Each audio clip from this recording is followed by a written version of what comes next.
Hello everybody, welcome to JEE पे जीत series. उम्मीद कर रहा हूँ आप सभी अच्छे होंगे, आपकी तैयारी बहुत ही बढ़िया चल रही होगी। मैं हूँ आपका Arpit Naima from a favourite free platform, जहाँ पे आप सब पढ़ सकते हो physics, chemistry, math, biology absolutely for free at learnerhub.com।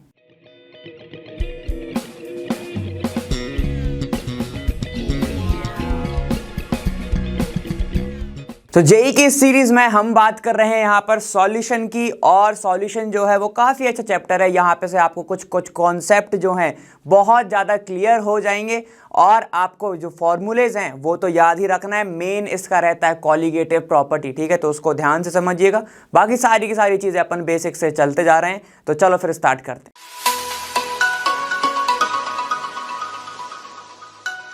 मैंने आपको क्यों बोला था कि डायरेक्ट जो है कॉलिगेटिव प्रॉपर्टी वाले फॉर्मूले को यूज नहीं करना, तो उसका रीजन अब यहां पर है, ठीक है। रीजन सिर्फ आपको टॉपिक के नाम में ही दिख रहा है, क्या है? Abnormal molar mass. इसका मतलब क्या है?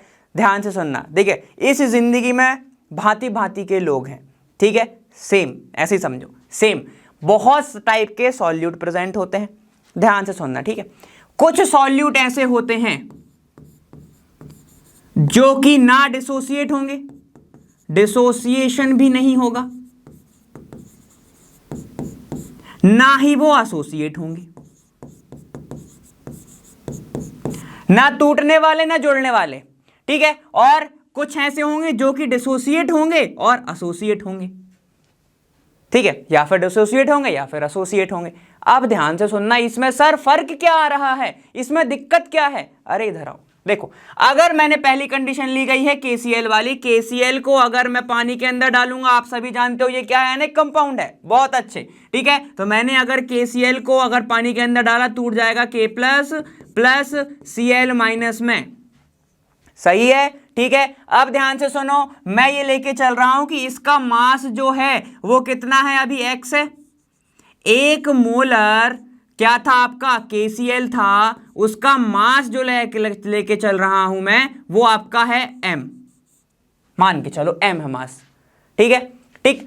अब ध्यान से सुनना, क्योंकि एक मोल था, ठीक है, तो मोल है ये, मोल, एक मोल केसीएल का मास m था, लेकिन टूटने के बाद मुझे क्या मिल रहे हैं? एक मोल k का और एक मोल सीएल का मिल रहा है ना, बोल सकता हूं ना ऐसे तो मैं, ठीक है। तो मुझे यहां पे दो मिल रहे हैं, या फिर मैं ये भी बोल सकता हूं कि यहां पर मुझे क्या मिल रहा है? दो पार्टिकल मिल रहे हैं, ठीक है। तो मैं ये मान के चल रहा था दिमाग में कि भैया इसका अगर मैं सॉल्यूशन के अंदर डालूंगा तो मुझे सेम ही चीज मिलेगी, सेम ही वेट मिलेगा, लेकिन नहीं, ऐसा नहीं हो रहा है, ऐसा मास तो मुझे मिल ही नहीं रहा है। क्यों? क्योंकि ये दो चीज में डिसोसिएट हो गया। तो आपका जो मास है, मोलर मास है, वो दो पार्ट में क्या हो गया? डिवाइड हो गया, 2 से वो हाफ हो गया। जो जैसे ही मैंने इसको पानी के अंदर डाला वो हाफ हो गया, ठीक है। तो ये चीज पता कैसे चलती? ठीक है, तभी आपका क्या आया? एबनॉर्मल मोलर मास आया।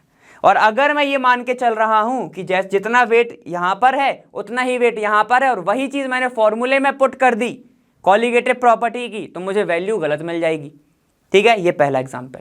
अब दूसरा देखो, एक एग्जाम्पल है ये, इन शख्स को आपने हर जगह देखा होगा एनसीईआरटी में, ठीक है। क्या बोल रहा है? इनको क्या बोलते हैं? Acetic acid. और अगर मैंने एसिटिक एसिड को क्या करा? बेंजीन के अंदर डाल दिया, ठीक, मैंने इसको डाल दिया बेंजीन के अंदर, तो ये साहब जी क्या हो जाते हैं? ये डाइमराइज हो जाते हैं, ये हो जाते हैं डाइमराइज, ठीक है। मतलब कि अगर इसका मोलर मास मैंने लिया हुआ है 60 बाहर से, जब मेरे हाथ में था, जैसे ही मैंने बेंजीन के अंदर डाला गया तो मुझे मिल रहा है 120, लगभग डबल हो गया, लगभग डबल हो गया। मतलब जो उसका मास एक्चुअल में है ही नहीं, वो शो कर रहा है, ठीक है। तो अगर अब मैं क्या करूं, फॉर्मूले के अंदर 120 पुट कर दूं, तो मेरा कॉलिगेटिव प्रॉपर्टी में जो मेरा फॉर्मूला है वो गलत हो जाएगा।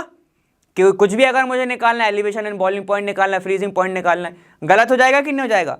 बिल्कुल गलत हो जाएगा। इसी को सॉल्व करने के लिए एक फैक्टर को लाया गया जिसको बोला जाता है वांट ऑफ फैक्टर, ठीक है। समझो आगे, ये रहा, ठीक है। इसकी डेफिनेशन मैंने सिंपल सी लिखी हुई है, डेफिनेशन नहीं है। Van't Hoff factor is denoted by i. I सब चीज बता देगा, ध्यान से सुनो। आई क्या होता है? आई बताता है आपका नॉर्मल मास, अगर आपको जो दिख रहा है नॉर्मल मास, और आपको एबनॉर्मल मास, एबनॉर्मल मास। इसको मैं कैसे लिख सकता हूं, ध्यान से सुनना। नॉर्मल मास मतलब कि जो मुझे पता था कि इसका 60 होता है, ठीक। एब नॉर्मल मास मतलब कि अरे जो मुझे 120 मिला एसिटिक एसिड का, वो तो 60/120 हाफ हो गया, ठीक है भाई, ठीक है। अब आई क्या होता है, एक और आई होता है observed colligative property divided by calculated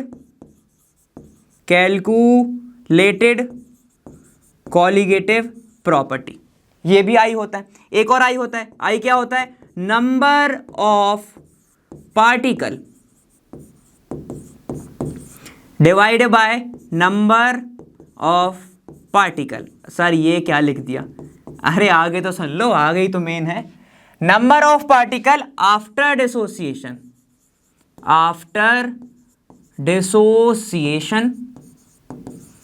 और number of particle before dissociation.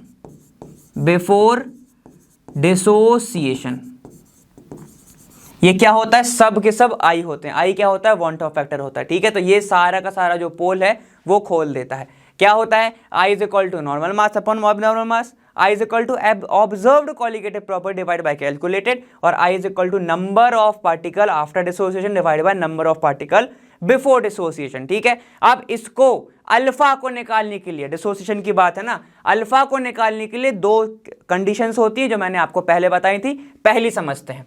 तो देखो इस केस में क्या होगा, अब KCl अपन ने अभी देखा कि वो टूट रहा है, ठीक है। तो देखो क्या होगा, condition number 1 want Hoff factor के लिए क्या लिखेंगे अपन, सबसे पहले तो पेन का कलर चेंज करा जाएगा। क्या लिखेंगे, देखो KCl जो है पानी में गया, पानी में जाके अरे भैया वो तो टूट गया K++ Cl- में, ठीक है। जब टाइम 0 होगा, तो वो कितना होगा, अपन मान के चलते हैं वो 100% प्रेजेंट है, मतलब 1 मोल इसका प्रेजेंट होगा। क्योंकि टाइम 0 है, पानी में मैंने नहीं डाला है, तो ये सारे के सारे टूटेंगे ही नहीं, तो ये 0 होगा, ये भी 0 होगा। सिंपल सी बात है, ऐसा ही होगा, ठीक है। तो चलो अब अपन इसको करते हैं। अब अगर मैंने मान लिया टाइम इज इक्वल टू मेरे पास हो गया है, मान के चलते हैं T, ठीक है, कोई टाइम तो हो गया है, तो इसमें से कितना टूटेगा, 1 - हाफ इसमें से टूट जाएगा अल्फा। यहां कितना बचेगा, यहां बनेगा n अल्फा टोटल, ठीक, मतलब नंबर ऑफ अल्फा बनेंगे ना यहाँ पे, तो मैंने सीधे n अल्फा लिख दिया दोनों का।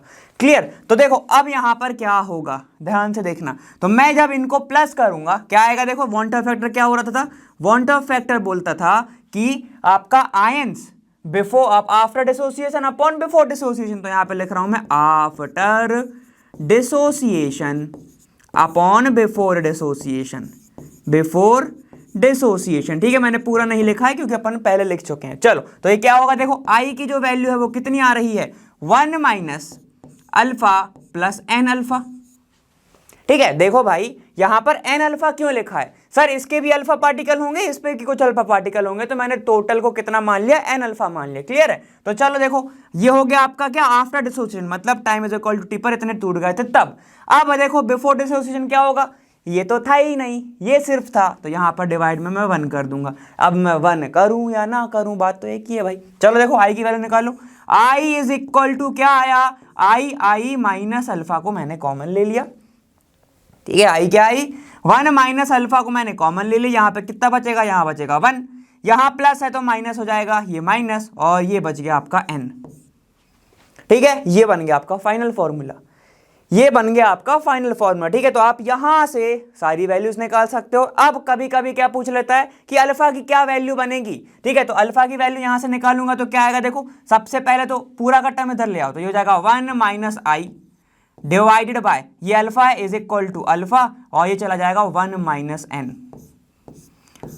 ठीक है। तो देखो दो फॉर्मूले निकल आए, अपन तो एक के लिए आए थे, ठीक है। दो फॉर्मूला निकल आए, क्या, एक तो अगर आपको आई की वैल्यू निकालनी है, ठीक है, और आपको अगर डिसोसिएशन दिया हुआ है कि इतना डिसोसिएट हो रहा है, मान लो उसने लिख दिया 0.5% डिसोसिएट हो रहा है, तो अल्फा की वैल्यू कितनी आ जाएगी, 0.5 डिवाइड बाय 100, ये आपकी वैल्यू आ गई। या फिर डायरेक्ट 0.5 पुट कर दो, और आपको पता है कि इतने n बन रहे हैं, ठीक है, कितने n है मतलब कितने नंबर ऑफ पार्टिकल टूट रहे हैं, तो यहां पे पुट करो डायरेक्ट वैल्यू आ जाएगी, ठीक है। तो ये हो गई आपकी एक वैल्यू, और अगर अल्फा की पूछ ले तो बस आपको तितर बितर करना है फॉर्मूले को, तो ये वाला फॉर्मूला आपके सामने निकल के आ जाएगा।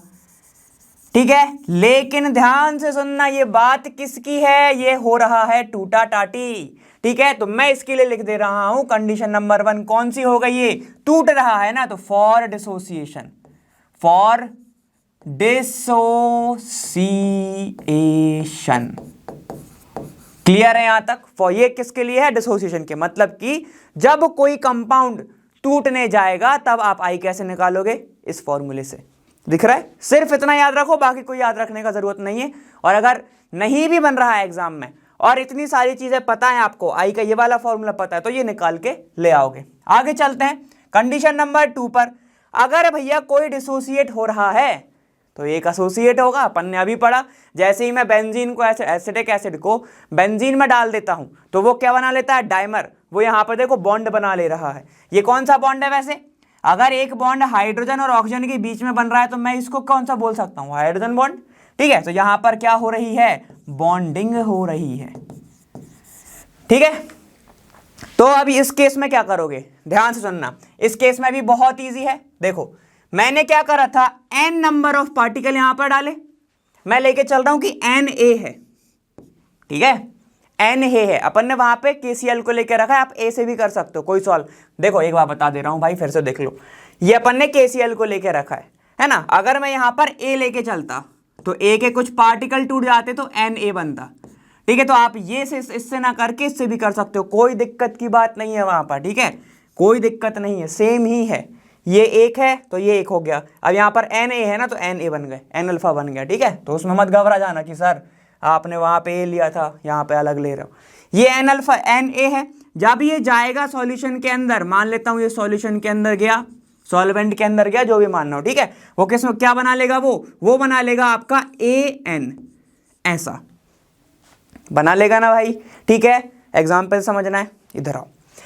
देखो जैसे अपन ने पहले देखा था, ये है आपका 2CH3COOH, मैंने डाल दिया बेंजीन के अंदर, क्या बना लिया था, ये दो थे, ये साथ में जुड़ गए। देखो क्या हो गया, CH3COOH, ये दो हो गए ना, दो हो गए ना, दो सेम दिख रहा है। देखो क्या है, ये Na था, N आगे है, 2 आगे है। ठीक है, A पीछे है, मतलब CH3COOH पीछे है। अब क्या बन गया, ये N नीचे आ गए, देखो नीचे आ गया, मॉलिक्यूल बन गया। पहले एटम दो थे, पहले 2 मोल ले रहे थे, अब वो मॉलिक्यूल ही साथ में दोनों बन गए, दोनों ही जुड़ गए। ठीक है, तो ऐसे बन गया। चलो अपन पॉइंट ऑफ निकाल के देखते हैं कैसे निकालेंगे सर। बहुत ईजी, देखो हम तो किसके लिए निकालते हैं, 1 मोल के लिए। ठीक है, यहां पर क्या है, N नंबर ऑफ मोल है, तो एक काम करो N से डिवाइड कर दो। N से जैसे मैं डिवाइड करूंगा तो क्या आएगा, यहां पर आ जाएगा A, क्या बना रहा है भैया अब 1/n AN। समझ में आ गया ना, ये N से डिवाइड किया दोनों साइड। क्लियर है, क्यों, क्योंकि हमें 1 मोल के लिए चाहिए। जब टाइम था हमारा 0 तो ये बना 1, ये कितना होगा 0। ठीक, जैसे ही मेरा टाइम हो गया T, इसमें से कितना कम हो गया होगा, 1 - x, या फिर अल्फा मान लो, x अल्फा मान लेते हैं। ठीक है, तो ये कितना हो गया होगा, अब ध्यान से देखना, ये हो गया होगा α/n, ऐसे α/n। ठीक है, तो बस अब आपको पॉइंट ऑफ लगाना है फैक्टर। आई क्या होता है, आई होता है डिसोसिएशन बिफोर वाला, बिफोर डिसोसिएशन BD/AD, BD/AD, समझ में आ गया ना, before dissociation upon after dissociation, यही होता है, यही होता है। अरे भाई ये देखो इधर, after dissociation upon before dissociation. तो कैसे याद रखोगे, याद रखना A पहले आता है, B बाद में आता है, तो A को अपन पहले लिखेंगे, B को बाद में लिखेंगे, तो ये A हो गया, ये B हो गया। After dissociation upon before dissociation. चलो पुट करते हैं, आफ्टर डिसोसिएशन की वैल्यू क्या है, ये वाला है ना आफ्टर, तो ये हो जाएगा 1 - अल्फा प्लस α/n। कोई दिक्कत नहीं होनी चाहिए। डिवाइड बाय बिफोर डिसोसिएशन, एक ही तो है, तो भाई आप पुट कर दो 1, आई की वैल्यू निकालो। तो आई इज इक्वल टू, देखो क्या आ रहा है, आई इज इक्वल टू आ रहा है 1 - अल्फा, फिर से कॉमन ले लिया तो कितना बचेगा 1 माइनस, ये बचा आपके पास 1/n, ये बचा। अब इसको सॉल्व करना है तो सॉल्व कर लो, नहीं करना तो कोई दिक्कत नहीं। अगर आज यहाँ से आपको अल्फा का फॉर्मूला निकालना है तो alpha is equal to I - 1 ठीक है, 1 माइनस आई आएगा, सॉरी बस यहाँ से ये हटा दो और क्या, बिंदी हटा दो 1 माइनस आई डिवाइड बाय ये पूरा का पूरा जाएगा 1 माइनस 1 अपॉन एन, या फिर इसको और सॉल्व करना है तो कोई दिक्कत नहीं है। अल्फा इज इक्वल टू क्या बनेगा, देखो एन ऊपर चला जाएगा वापस में, तो N 1 minus I divide by N minus 1। जैसे आपको सही लगे वैसे कर लो, ये वाला एक बार आप भी सॉल्व करके देख लेना, क्लियर है, ठीक है। तो वैसे तो ऐसा ही आएगा। चलो, तो आपको इंपॉर्टेंट क्या है, ये समझना, क्या समझना, ये समझना, क्लियर है ना, ठीक है। और अल्फा निकालना है तो अल्फा कैसे निकालोगे, इस तरीके से, इस तरीके से निकालोगे। मैंने कुछ नहीं किया है, इसका एलसीएम ले लिया है, बाकी एन को ऊपर भेज दिया है, होता है ना ऐसा, तो उल्टा हो जाता है ना, वो जो ऊपर है वो नीचे जाता है, ठीक है। तो ये मैंने करा है, बाकी कुछ अलग नहीं करा, क्लियर हो गया ना। तो बस आपको इस तरीके से याद रखना है। और ये क्या है, अपन ने पिछला क्या पढ़ा था, फॉर डिसोसिएशन, ये क्या है हमारा, फॉर क्या, फॉर एसोसिएशन। तो मैं लिखूंगा फॉर एसोसिएशन,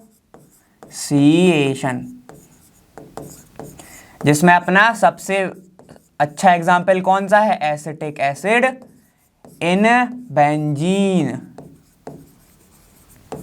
ठीक है, acetic acid in benzene, clear है ना। तो इसको आपको बस थोड़ा सा ऐसे ही याद रखना है, बाकी आपको कोई दिक्कत नहीं होगी। अगर मान लो फॉर्मूला भूल भी गए, अगर आपको ऐसे निकालना आता है तो आप टाइम नहीं लगेगा, बस आपको थोड़ा सा, बाकी स्टूडेंट्स हैं जिनको फॉर्मूला आता है उनसे आपको 2-3 मिनट ज़्यादा लग जाएगा क्वेश्चन में, और 2-3 मिनट हम सबको पता है बहुत मायने रखता है, इसलिए इसको थोड़ा याद रखना चाहो तो रख सकते हो। बस देखो फर्क कहाँ है, फर्क है आपका 1 अपॉन एन में, और यहाँ पे देखो क्या है, यहाँ पर 1 माइनस एन है, वहाँ पर क्या है, अपॉन में है, डिवाइड में है, 1 बाय एन है। तो बस इतना अगर याद रख लिया तो भी ठीक है भाई। अब देखो अल्फा की वैल्यू दे दी तो आई निकाल सकते हो, आई की वैल्यू दे दी तो पूरा का पूरा निकाल सकते हो, ठीक है। समझ में आ गया ना इतना, तो आपको ऐसे पुट करना है। एक बार वापस से चेक कर लेंगे, माइनस अल्फा मैंने कॉमन लिया, माइनस अल्फा हो गया, ये साइन चेंज हो गया, खत्म, बस इतना याद रखना है, ठीक है। और बाकी माइनस अल्फा मैंने कॉमन ले लिया, साइन चेंज हो गया, खत्म, क्लियर है ना। चलो इतना लिखो, फिर आगे चलते हैं, ठीक है। ये डेरिवेशन में आपको ये वाले जो फॉर्मूले हैं ये याद रखने हैं। अब आपका आता है हेनरीज लॉ, बहुत छोटू सा लॉ है, बहुत इजी सा लॉ है, आप सभी जानते हैं। आप सभी ने क्या पी हुई है, कोल्ड ड्रिंक की बात कर रहा हूँ भाई, ठीक है, आप सभी ने पी हुई है कोल्ड ड्रिंक्स, ठीक है। ये है आपका कोका कोला, कुछ भी ले लो, कोई भी ब्रांड है मान लो, ठीक है, लर्नो हमने कोई ब्रांड निकाल दी, ठीक है, कोल्ड ड्रिंक की, तो ये है, ठीक। अब आप सभी जानते हो, जैसे ही आपने इसके ढक्कन को खोला, जैसे ही आप इसके कैप को खोलते हो तो आपको गैसेस निकल के मिलती है, ठीक है, क्या मिलती है, गैस। अब तो यहां पे ध्यान से सुनना भाई, यहां पर जो गैस है वो डिसॉल्व रहती है लिक्विड के अंदर, कैसे रहती होगी, अब देखो, Henry's law states that the partial pressure of a gas is in vapour is proportional to the mole fraction of gas in the solution. क्या बोल रहा है कि जो पार्शियल प्रेशर है गैस का वो प्रोपोर्शनल होता है क्या, मोल फ्रैक्शन ऑफ गैस की। मतलब क्या है, मेरे को अगर गैस को क्या करना है, एब्जॉर्ब कराना है, या फिर गैस को अंदर डालना है लिक्विड के, तो क्या करना पड़ेगा सर, आपको प्रेशर अप्लाई करना पड़ेगा।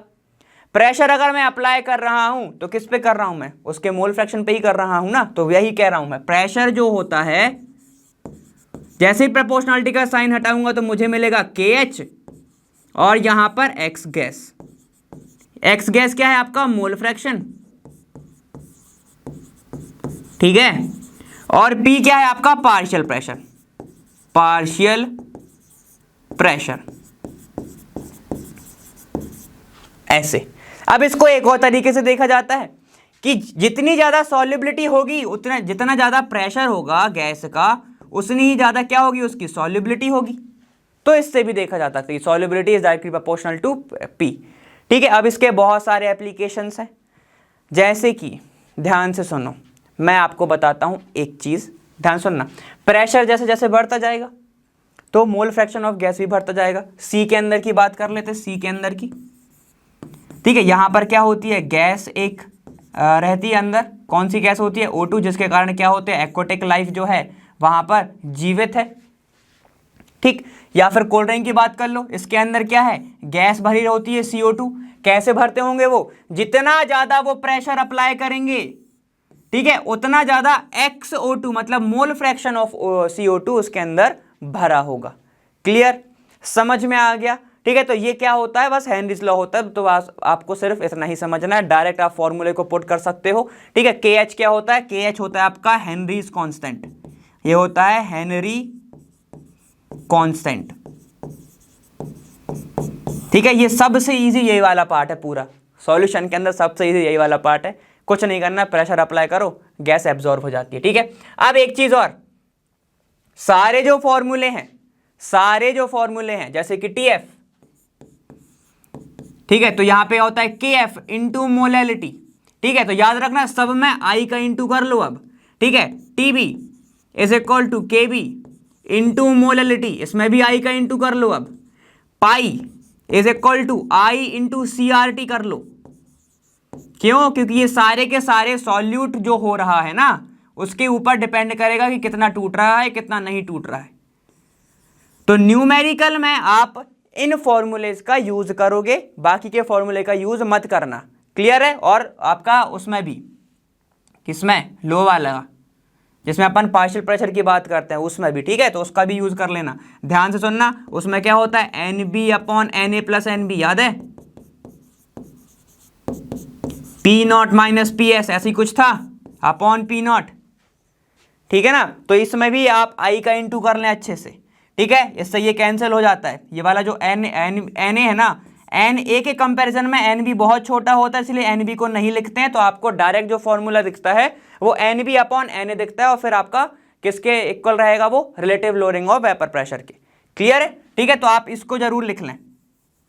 ये जो फॉर्मूले हैं ये तीन बहुत ज्यादा इंपॉर्टेंट है, जो मैं आपको मार्क कर दे रहा हूं। एक तो ये, इससे बहुत क्वेश्चन आया हुआ है, और एक ये वाला ज्यादा इंपॉर्टेंट है।